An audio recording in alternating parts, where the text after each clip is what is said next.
MoxStars podcast. I am Menace, one of your hosts, and I'm here with Flash. What's up? Wait, can I hear that effect a little bit? No, that was me singing again. No, never mind. It is a very powerful effect, and it's hard not to, get caught up in the spirit of it. Welcome to the show, everybody. This is the MoxStars podcast, the #1 podcast on the internet for Magic the Gathering and Dr. Pepper. If you're watching us on YouTube, you can see that we've changed things up. If you're listening to us on your podcast platform of choice, you're going to have to go over to YouTube to see exactly what I'm talking about. But my stupid face, it's back on screen. Hello, everybody. This is the Menace. The Menace's face right here. If you'd like to support the show, you can do so by finding us on YouTube, where you can like, subscribe, and ring that bell for more notifications. It goes so far to put clothes on our sweet Don Cheadle's back, the LG Rhythm. If you'd like to support us on your podcast platform of choice, you can do so by leaving us a 5-star review to make us look super duper cool. Oh gosh. If you'd like to support us on Patreon, you can do so by becoming an official Pepperhead. Oh yeah.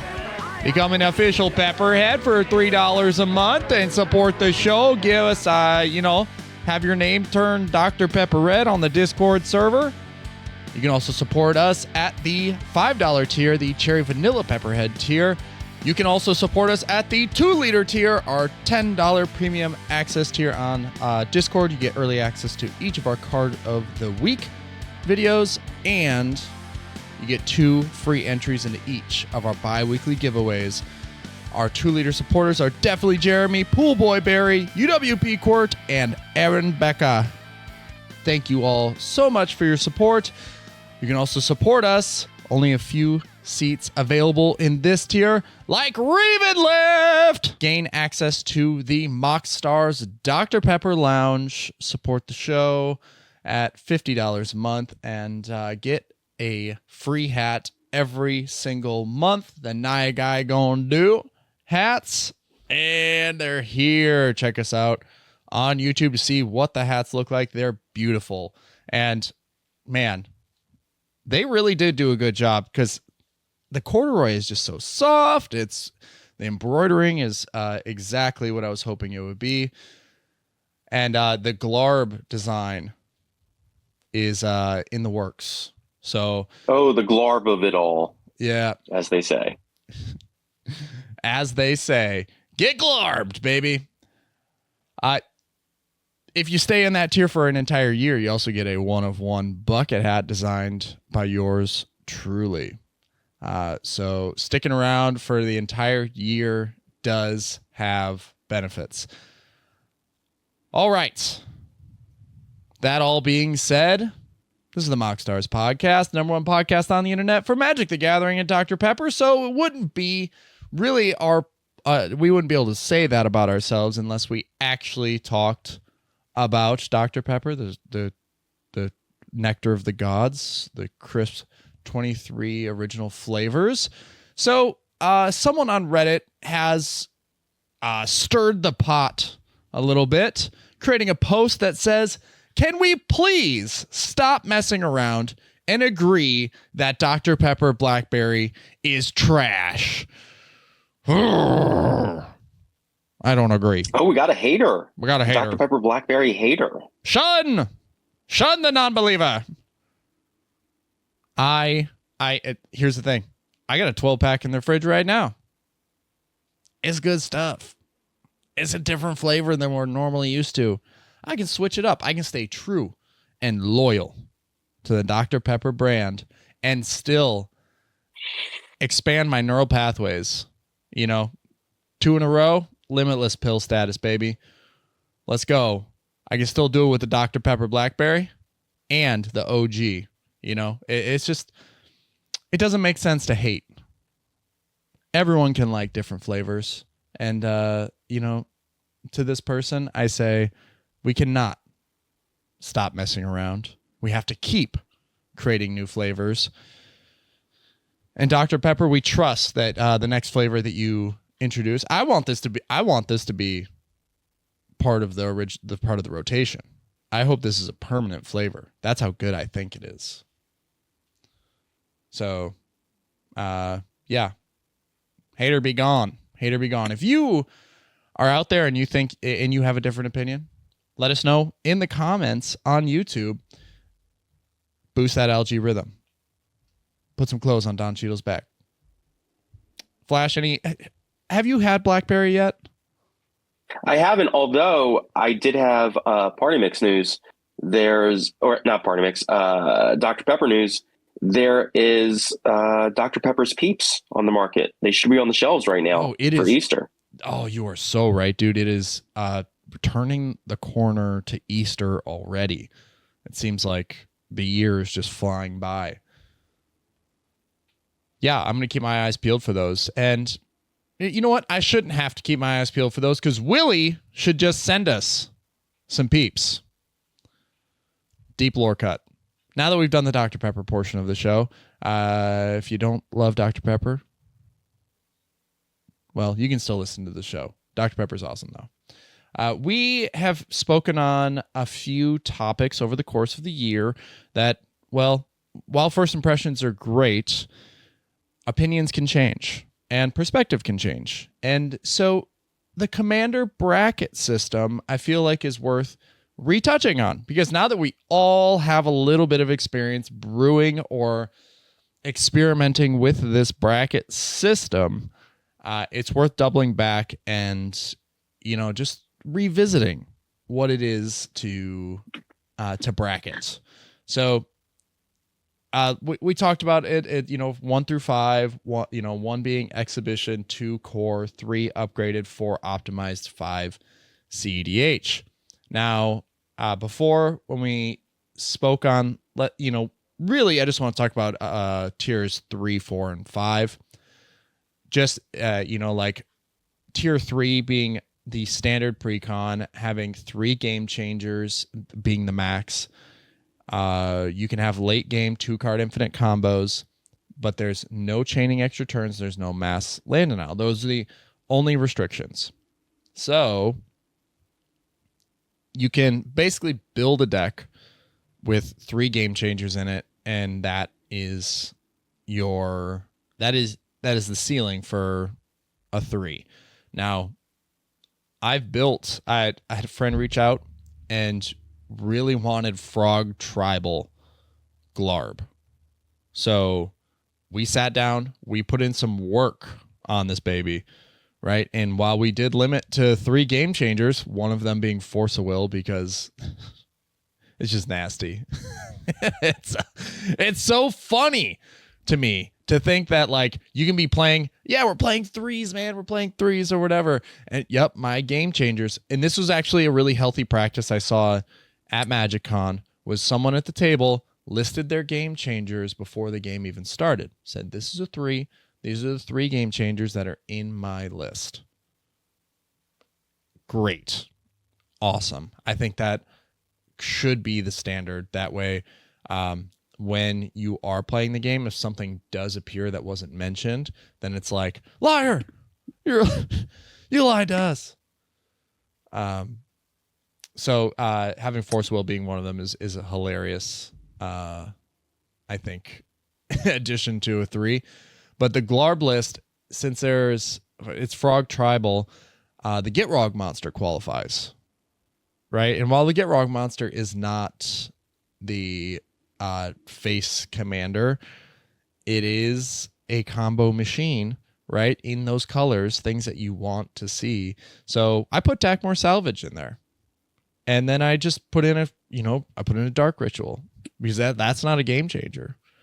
So, and then we put in a Displacer kit, and then there's an Eternal Witness in there, and there's a Valley Flood Caller, and there's Retraction Helix, and all these things got funnier and funnier as you start to stack up all of these familiar CDH combos into a 3 and not infringe upon the limits of it. So I think there is something to be said about the spirit, and like this is where you can look at the brackets as something that is black and white, but this is a gauge, like we talked about a little earlier. It's a vibe check, right?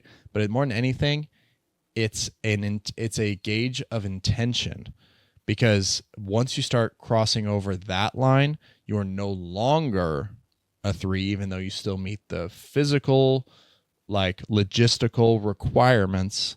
You are intending to be at a 4 or a 5, even though you don't have 3 game changers. Does that make sense?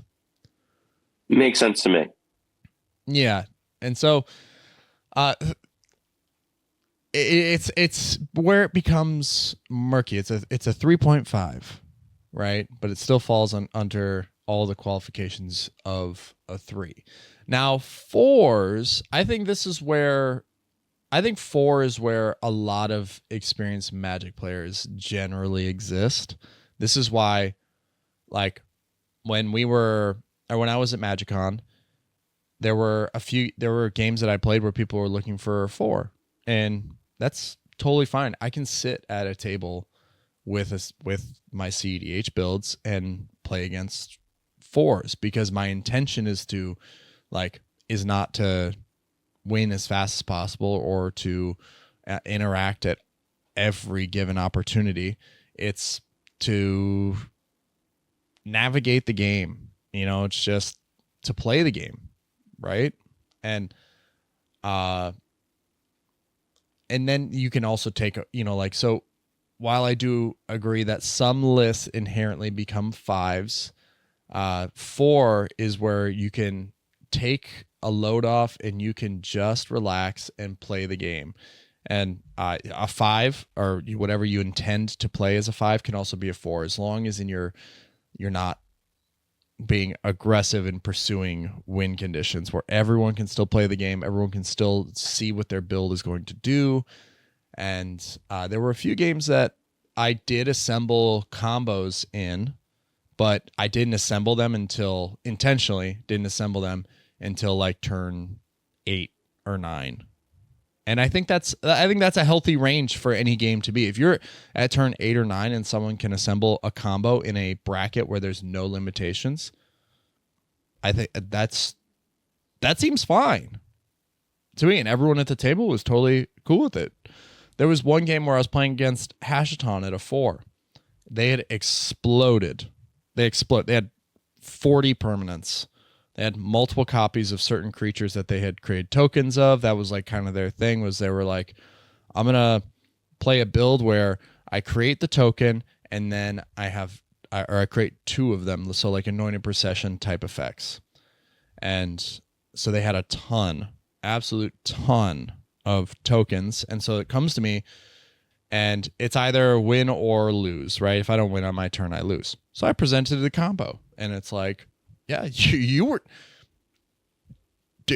I mean, I could win, so I tried to win. Is that okay? And they were like, yeah, that's chill. It's turn 9. So, yeah. And then CEDH 5, this is where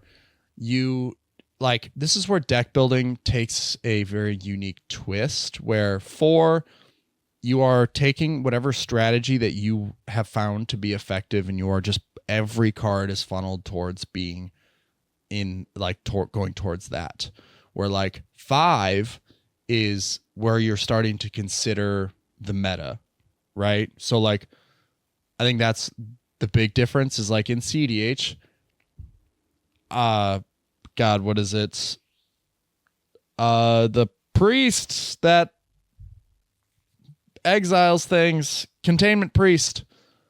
Like, Containment Priest is not a card that really it promotes or like really synergizes well with many things, right? It's more, its intention is to stop other decks from winning, right? Because you understand what like you're more likely to see in any given meta. So like you're building to interact with decks in a way that allows you to keep like pushing forward. So card advantage. Like, it's great when things, you can benefit off of a creature entering the battlefield, and like it gives you a trigger that gives you a card, right? But like Containment Priest being flashed out isn't it, the designed intention is to stop someone from tutoring or putting like using a dread return in some sort of like whatever the druid. God, the names for cards today are just not The coming to brain me. no work so good today. Brain no work super well. Oh, the druid that looks like Guy. Hermit Druid? Hey! Are you saying Guy looks like Hermit Druid? Yeah, the original. Yeah. Yes, I do believe that. Looks like Jason Momoa. Okay. Looks like Guy. So, like if you're seeing a Dread return with a Hermit Druid like type build or whatever, Containment Priest is meant for that, right? Where some people, I've seen it, I've lost to it, like a Narcomoeba on the battlefield, and then use it to sacrifice it to to get the Thassa's Oracle trigger after the Hermit Druid is resolved. But the Containment Priest will stop that. So, it's playing things that like rule of law effects to like slow the game down. Like, while they don't inherently boost your strategy, they do allow like slow the rest of the table down to give you an edge. And the slots that you have available that, like where once a fun card had, filled that slot, and now have purpose in interacting with the game. So I think that's really where the difference in between 4 and 5 comes in. Like Psychic Corrosion in my Xeris build, it's awesome. That's a 4. It's a 4. It's a fun card. When you get into 5 territory, every slot sort of matters. So I would obviously swap that out in favor of interaction, a counter spell, or something that like messes with everyone else's like state of the game. So, Flash, with the game changers as well. I forgot this is also part of the article, but any additional thoughts on the brackets or anything like that? No. I mean, the brackets still have to develop, right? Mm-hmm. We're getting some on the ground feedback, but it's still pretty early on in the development of these to really like, know what's actually going on. Yeah. Yep. This is a beta. And while some things aren't explicitly said, we're still feeling out what it all means. All right. That is our opinions moving, our second opinion on it, as we've, sort of been out there in the wild to experience it. And then also like at MagicCon, where I figured they would have like little signs that said like, I'm playing a 1, I'm playing a 2, I'm playing a 3, I'm playing a 4. They were just had like casual versus competitive. And then you would get to the table and you'd say, oh, I'm playing a 5. And then determine what you wanted to do from there. So hopefully this is something that they adopt at the convention so that you can just grab a 4 or grab a 5 and then get your games in that way. Next, we have, we forgot to mention this, but at MagicCon, there was an announcement before, when the initial 2025 release calendar was shown to us. It had this TBA codename set called UUB, UUB. And we found out that it's Avatar: The Last Airbender. So Are you an Avatar fan?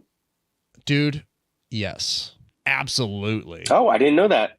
Yeah. I am a staunch unfortunately I'm one of those like stay true to the source material type fans. So like M. Night Shyamalan's whole deal, nah. I can't even find a redeeming quality in it outside of like it is considered not a good movie, I'm told. Yeah, awful in some cases. And then, You know, I've met M. Night Shyamalan, by the way. Have I told this story on the podcast? no, go on. I met him at dinner once, and he was just such a nice guy. For the how- world's nicest man. For how much flack he gets, man, I'm glad he's kind and nice. That's just, I'm glad that you can speak to that. 'Cause Cool dude who has made one or more bad movies in his career. yeah, that is a good way to put it. I didn't want to say like he's only made one good movie, because that's not necessarily true either. I love old fucking trap rolled. Man, I even like what was the one with Mark Wahlberg? Dude, The Haunting, or not The Haunting, something, The Happening, yeah, which was universally reviled on release. Yeah, I like it. I didn't think I it was that rewatched bad. it last year. It was good. Yeah, I thought the same thing. Yeah, I feel similarly. Yeah, this is like, but he whiffed really hard on The Last Airbender. Like the pronunciation, he was like, I'm gonna make it my own thing. I'm gonna pronounce Aang as Ong, Avatar Ong, and it just didn't fly, man. Like, just didn't work. So even the live action that Netflix did, man, you had to. They fumbled the bag, in my opinion. They fumbled the bag hard on that as well. Like, while some scenes were like very accurate, the lovers in the dark, like the whole secret tunnel, like the badger moles, man, it just killed me. It really killed me. It was tough to watch in some regards. Like, Boomy was not the same. You can defend it all you want in the comments, listeners, but I just no. They're doing season 2. Hopefully they can stay true to the source material. Now, when it comes to Magic sets, even in my mind, I'm like, I have no idea how you could tailor Magic cards to this universe. Like, how do you accurately represent airbending? Like, how do you accurately represent? I know how you do water bending, right? Like, with the Northern Water Tribe, you can use stun counters pretty effectively. But like fire bending, is that just like dealing damage to things? Earth bending, I don't know. So they're gonna find a way. That, like, they've already clearly found a way. They're just waiting to drop the cards on us. But most recently, with all this Universes Beyond stuff and making its way into standard and becoming official sets, the other point I wanted to make alongside now knowing the full schedule. Now, I was hoping that we would have gotten another Magic IP.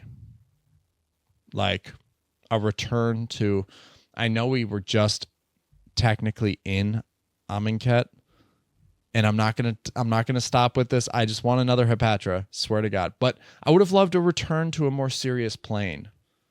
And instead we got another Universes Beyond set. So while we are getting Tarkir Dragonstorm in April, we're gonna get Edge of Eternities in August, and then for the rest of the year, after Edge of Eternities drops, you are not going to get another Magic IP. It is all Universes Beyond from that point out until February of the following year. So, kind of strange, to say the least, that it's going to be Final Fantasy in June, Spider-Man at a to be announced date, and then you're going to get Avatar: The Last Airbender. And then the next set they'll drop, February the following year. And we don't even know if that is a Magic IP. That might also be a Universes Beyond set. So we have yet to see any of these SpongeBob cards and the secret layer drop. So at your table, you're potentially looking at, in the next year, you're going to have Cloud and Sephiroth, Doc Ock and Spider-Man, and Toph and Katara at as commanders at your table. There might not even be a single commander at your table that is a Magic IP, and that is going to be normal. Like that, it's more than 50% of the drops like this year are non-Magic IPs. So it's a definitely changing atmosphere, and it with that changing atmosphere, we get new cards all the time. So I just wanted to say as well, this last week we got a first look at some of these Spider-Man cards. So we have 6 cards here. We have Grasping Tentacles, which is like a Doc Ock type card. We have Doc Ock, Evil Inventor, Venom, Deadly Devourer, Green Goblin, Nemesis, and the Green Goblin's Pumpkin Bombs, and then the Sensational Spider-Man. So these are all rares, as it seems, but they're definitely different. The artwork at Flash, have you seen these 6 cards, or at least the them all put together, like the scene that it presents? I have, yeah. Man, there's just no depth to this artwork. It's fine. I really like the Venom artwork, and I think they're all true to like the original comic book, like type, like how they're presented. But dang, is it flat? Anyway, I think these are all mechanically well designed. Like Spider-Man being Azorius, I wasn't expecting that at all. But for one, a white and a blue. Didn't they make a post about why that color identity? They did. Yep. I don't have it up. Otherwise, I would show it. But it's one a white and a blue for a legendary spider human hero. So this is technically Spider Tribal. Whenever Sensational Spider-Man attacks, tap target creature defending player controls and put a stun counter on it. Then you may remove up to 3 stun counters from among all permanents. Draw cards equal to the number of stun counters removed this way. I think it's not overwhelmingly powerful. I think it's pretty dang good. Like that is well-contained design. I don't want to, I guess, go through every card because Venom doesn't really do a whole lot. And Green Goblin is sort of like an engine. And then Pumpkin Bombs, I think, is actually pretty good. It's kind of like that 2 and a red human advisor that you can tap it, draw 2 cards, and give it to somebody else. But it says tap, discard 2 cards, draw 3 cards, and then put a fuse counter on it. Deals damage equal to the number of fuse counters on it to target opponent, and then they gain control of the artifact. So people can just keep throwing the pumpkin bombs around the battlefield, which I think is pretty cool. Okay, yeah. First look at Spider-Man cards. Yeah, this is a real roller coaster of emotions on the universe's Beyond stuff. Yeah, it is. Like, it's unfamiliar. It's, kind of. To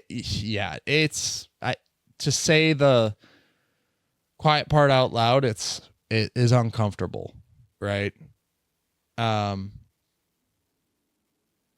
don't know how to, I don't know. I've been playing for a while. It's 2015.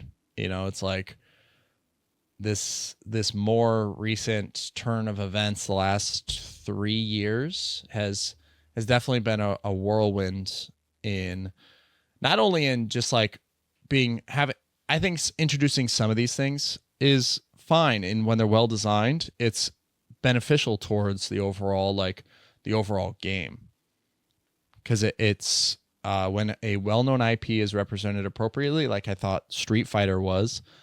I thought that was like a really great secret layer drop. I thought the cards were all really like fitting, and it didn't take away from the overall Magic experience. Now that we're getting it so frequently and so often, and now that like it's being inserted into competitive formats, like in constructed, not only is this going into standard, it's going into pioneer, it's going into modern. Those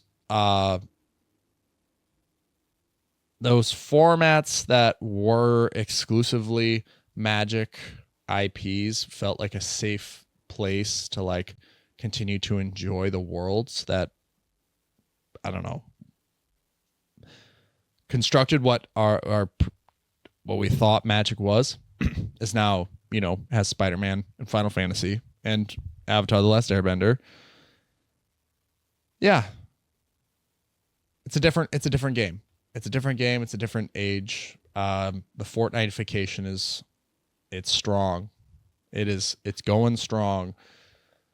And it seems like any IP that's willing to make a deal with Hasbro can get a set or get the nod. It's like there's there's a YouTube channel out there. I don't know if any of you heard about it. It's called the Tolarian Community College.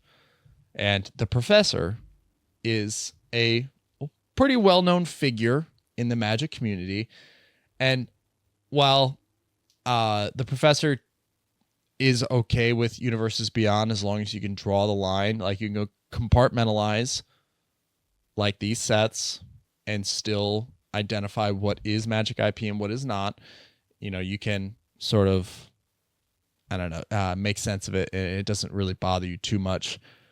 I feel that way in some regards, but while we talk about like Universes Beyond and its insertion into certain formats that were previously untouched by this type of content, there is something wrong with our Magic IPs, and it's really hard to like say it exactly or put the right words to it, because whenever I do, I feel like I get frustrated and I can't quite put the right words to it. So I figured that having the professor say my feelings, he just released this video 4 days ago, but I'm going to play a little bit of it for you, and we're going to sit and listen, and then we'll respond to it after I feel like the important parts have been said. So let's jump in, hopefully no ads play,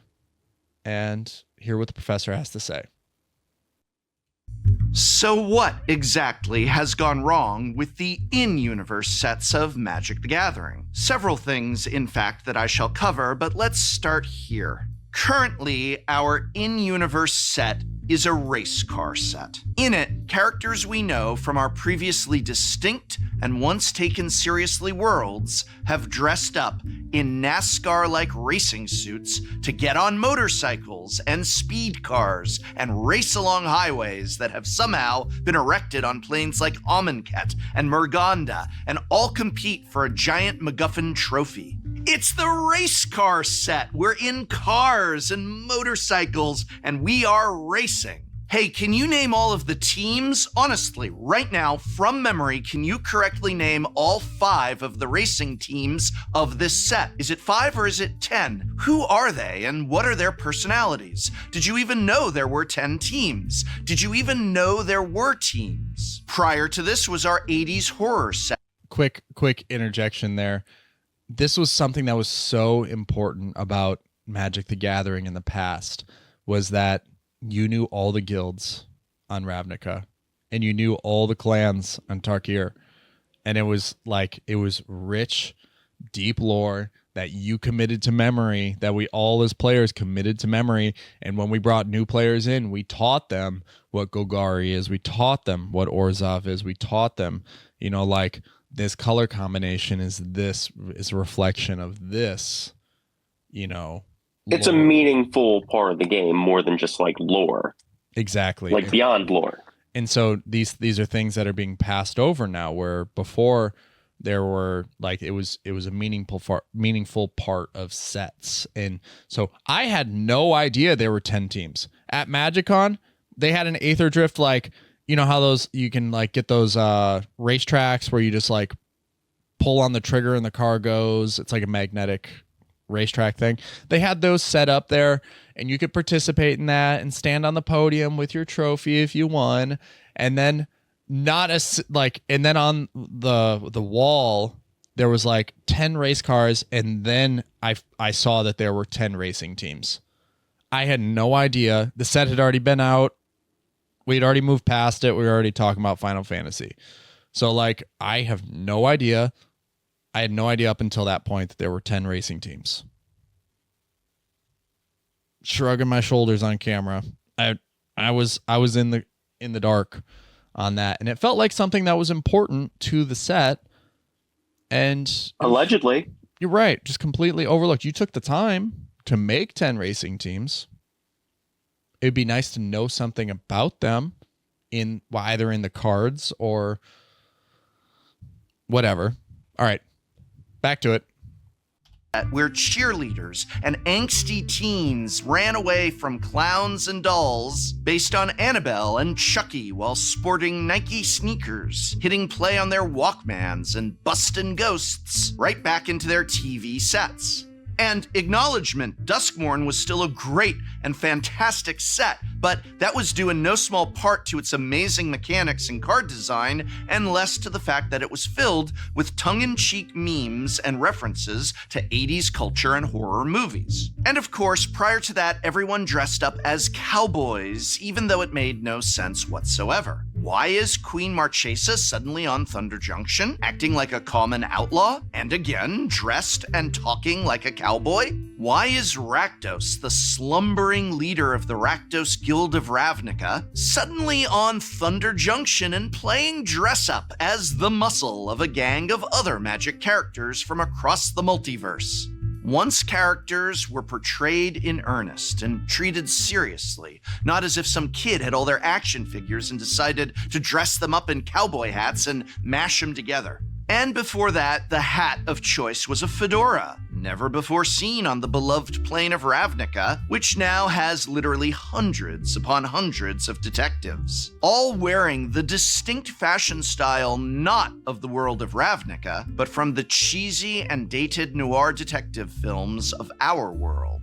Fairies are now detectives, and they wear little tiny fedoras because that's how detectives dress. And Lizav, the mysterious shape-shifting leader of the Demir Guild, is also a detective. Watch out, criminals and murderers. Lizav is on the case. He's looking for clues, as is half the population of Ravnica, seemingly. He's teaming up with Scooby-Doo and Columbo, who have been turned into silly magic cards for this, our in-universe set. This new style of set where everyone's a detective, everyone's a cowboy, everyone's a race car driver has been referred to as hat sets, where there is little to no world building and whose premise is only as deep as, wouldn't it be cool if your favorite magic characters were all dressed as blank? I believe that hat sets have made it so that our in-universe magic sets feel less and less like magic.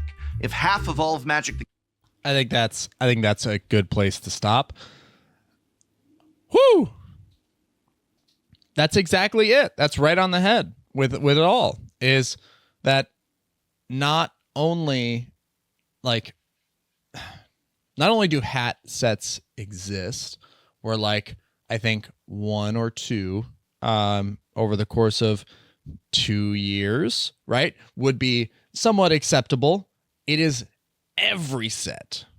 It is they're all hat sets. They're all skin deep. They're all like, yeah, the whole like Rakdos being like, and then the picture of like Oko and Vraska in a lineup, like in some sort of Wild Wild West outlaw setting. It like, I knew it bothered me at the time, but now like having reflection on it and like being said so concisely is that like those are disrespectful to the game and the lore and the history that they've seemingly built. While the card design is fine, right? And the card design is great. It's what kept Duskmourn from being, you know, like Duskmourn I think is considered one of the better sets of the last couple years.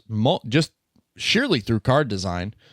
The fact that it's like a 80s horror film is just a gimmick that we're tired of. Like, Bloomborough, excellent. Everything about Bloomborough, outside of like the additional like transforming like well-known planeswalkers into frogs and birds and stuff like that. Go without that. Just, you know, like, leave them alone. I guess it's cool that we have some printings of like additional printings of things like Teferi, Time Raveler, and Narset and whatever. But it's a hard pill to swallow when every Magic set that comes out is just it's just a joke. It's like it's something that was taken so seriously. And here's the thing. I've applied to Wizards of the Coast multiple times. Give me a chance, Wizards. And they keep telling me you're not what we're looking for. I'm not? Come on. I can at least be in the room and be like, that's a bad idea. Because I can tell. Like, and they're like, why would you say that? Guys, trust me on this one. The Cowboy set, we're gonna laugh at this later, but it's a bad idea. Anybody in the room? Is there anybody in the room at Wizards of the Coast who's doing that? It doesn't seem so, because there is no, like, they're pumping product out so fast. They're like, print it, ship it, let's go.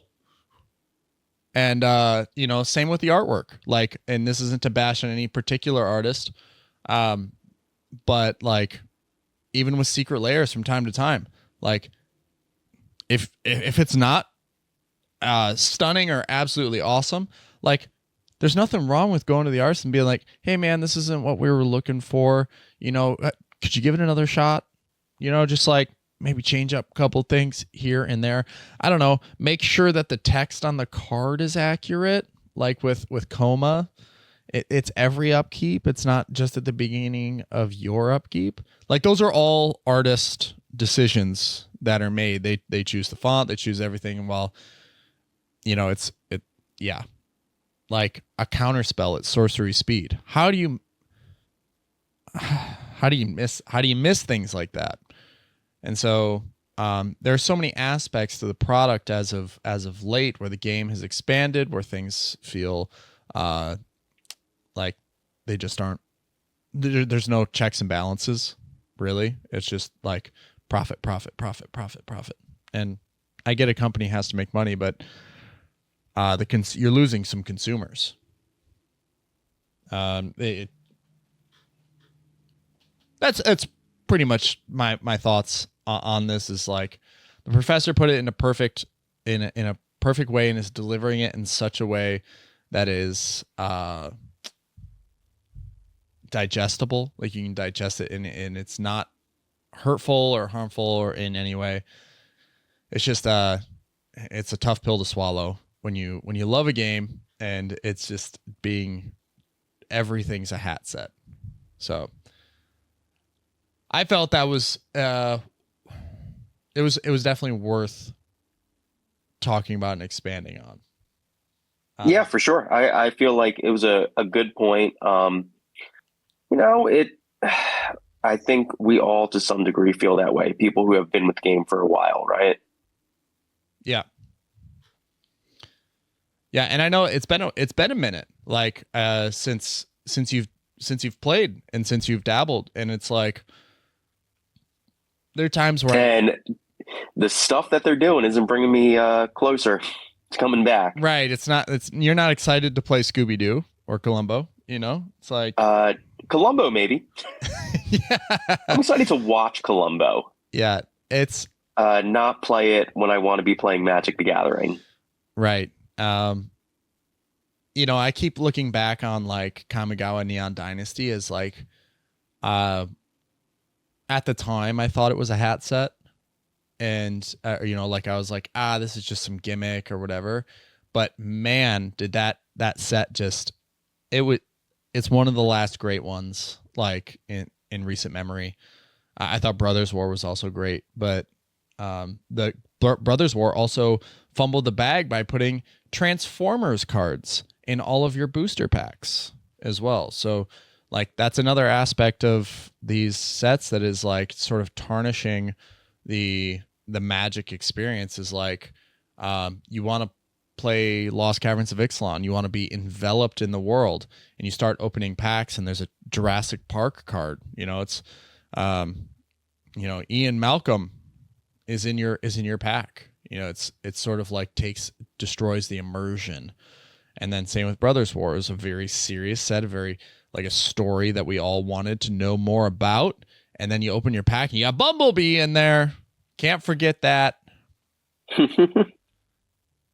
And it's just, yeah, like even with murders at Karlov Manor, for how many detectives there are, someone please investigate why there were clue cards in there. And so there's like it's just unsatisfying to not have any sort of internal logic. You know what I mean? Yeah. Like I have some rules to what you're doing. Some of it has to mean something, right? Have some gumption on like in what you're doing, and like you don't have to accept every IP that comes up to you and says like, hey, we'd like to create Magic cards based on this thing strike while the iron's hot. It's like, I don't want Dr. Odyssey Magic cards. I'm sorry, ABC, Disney. Yeah. We don't need it. Like at this point, like the Marvel superhero train, I'm sorry, you've missed it. It's like, it just feels exhausting. Like more than anything, especially an entire set based around Spider-Man. It's like, and the thing is, it's like, even if you created your own separate Spider-Man card game as, Wizards of the Coast or as Hasbro or whatever, it wouldn't sell because it's not Magic the Gathering. And so you create a set that within Magic the Gathering that either alienates some players or while some people may be excited, and that is your jam, that's totally fine. That's, something you want to play with and something you want in the game. It's just, like it's exhausting. And you might get to that point. Eventually. But I just don't know what the next series of IPs could be now that we have, like Iron Man. If we have the X-Men, and then we have Avatar: The Last Airbender, like I said, SpongeBob's coming, Final Fantasy, which the one thing that really killed me with Final Fantasy, and I had a good laugh about it, is that if you are familiar with the Final Fantasy card game, the game that exists made by Square Enix, which is actually really good and worth learning how to play, the Yuffie like reskin of Yuriko, the format of the card is the same exact format of a Final Fantasy card. Like the name is in the same font and the text in the rules box is the same font and the same format. So it's just like a mimic of a card game. It's like spitting on, it's like just spitting on the people who are paying you to create a Magic set. It seems like a big punt by Square Enix to be like, nobody actually likes our game. They like this game. Just do whatever you got to do. We just need the sales. So, yeah. As someone who's invested my time in learning how to play that game and appreciating the work that went into it, it's just sad to see it represented in such a way.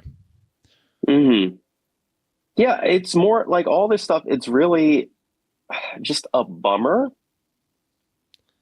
And the more it goes on, like and Mark Rosewater, he has had a lot of very level-headed takes on a lot of this, like, or at least whenever someone goes on his blogatog and proposes a question that engages with this topic in particular, he's just like, we're aware it's too on the nose, it's too, kitschy or memey or whatever.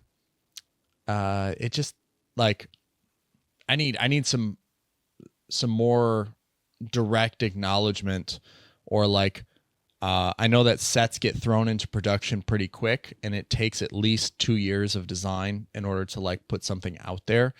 So that's the one thing, is that we might be conversing about this today, but like, even if they listened to this, or they listened to the professor's video, it's like, it wouldn't change until 2027. That's the other part of it. The reality of the situation is that while we might be making content on the changes we'd like to see, and expressing our love and passion for what used to be, even if they wanted to hearken back to it, it takes time. It takes time, and they're not going to be able to appease people immediately, even though it seems that they're able to appease corporations or certain IPs immediately by giving them, like, it seemed like we just heard about the Marvel thing. Like, Magic the Gathering has agreed to create Marvel, like comic book characters as Magic cards. And then within like a year, we saw, Iron Man, Wolverine, and Storm and whatever. So priorities are not necessarily straight at Wizards of the Coast. The spirit of the game in which and when it relates to old Magic IPs is lost. They're fumbling in the dark with no help from above. Hasbro has polluted the waters, and pretty much has just said profit is all that matters. Your player base, it will expand by creating these. And while Universes Beyond has been wildly successful and has brought a lot of new players to the game, I will agree that is true. They're not really like concerned with who it alienates or whatever. The ultimate, it is a net plus for them over the course of time.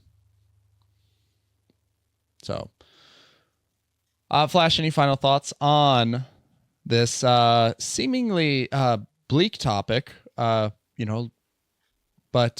necessary nonetheless? No, the whole world is bleak but necessary topics right now. So it's true. The presidential address to Congress last night was tough to watch. So, yeah. This has been the MoxStars podcast. The number one. What a note to end on, by the way. Hey, I'm here to make statements, man. I'm here to make statements. Greenland, we're coming. Jesus. Oh my God. Hey, by the way, JD Vance, alleged former Magic player, I bet he sucked. Yeah, dude. Imagine sitting across from him in a pre-release. Just his whole vibe, the worst kind of player to have in your pod. Yeah. Just politics aside, you look at that Zelensky meeting and imagine that dude being in your pod. You would not play a second game with them. Yeah, well, especially since you aren't being thankful for me removing his commander. Yeah, what am I supposed to do? Thank you for holding up removal that you didn't use? You didn't even thank us. You didn't even thank me for sitting at the table. The force of will is still in your hand. This person's about to win the game. Yeah, I'm not going to thank you for that. Like, you have to do it, and then I will thank you. Oh, man. Yeah, former Magic player. Like I said, sitting across the table, easy dub. Easiest dub ever. Oh, man. Kind of guy that has the vibe of, like, after losing the game, that everyone agrees the winner won fairly, like, draws the top 3 cards of his deck. We're like, oh, I would have won in 2 turns. Yep. Oh, I was about to draw my win con. Crybaby. Not fair. Yep. Yeah. No. That's not how you win. bummer. A real buzzkill kind of Magic player. Just look at... Yeah. Let's take one look at him. All right. Yeah, this is... I like the note we're ending on, though. Yeah, this is good. There we go. We fixed it. Yep. We're back. Fixed it all. This is the MoxStars podcast, the #1 podcast on the internet for Magic the Gathering and Dr. Pepper. Get out there, get some Dr. Pepper Blackberry. It's great. Don't let other people kill it for you. It's awesome. It's just different. It's not exactly Dr. Pepper. It still has the spirit of it. It's lovely. It's awesome. And it still has those 23 original crisp flavors. Super tasty stuff. If you'd like to support the show, you can do so by supporting us, by finding us on YouTube. And like, subscribe, ring that bell for more notifications. You can also find us on all major podcasting platforms by giving us a 5-star review. You make us look super duper cool, and you help new listeners find the show, which we also super duper appreciate. And you can also support us on Patreon by becoming an official Pepperhead. You can have your name turned Dr. Pepper Red on the Discord server. For $3 a month, become a supporter. You can also become a Cherry Vanilla Pepperhead, like Maybe Anthony, KB, Mono Greg, Jacob Hibbard, Tommy Cypher, K Mr. K, Will Rule, and we have a new supporter at the $5 tier. Grant Dom, thank you so much for your support. You are awesome. You can also support us at the $10 a month tier, the 2-liter tier. Get 2 free entries. So with the $5 tier, you get a free entry into each of our bi-weekly giveaways. And then at the $10 tier, you get 2 free entries into each of our bi-weekly giveaways. And that will be happening again next week. Last week's winner, Ravenlift, winning themselves a Aether Drift event exclusive MagicCon Chicago playmat. So the prizes are awesome. Sometimes they're CDH decks. Sometimes they're like proxied CDH decks with new sleeves, new deck box, set of tokens.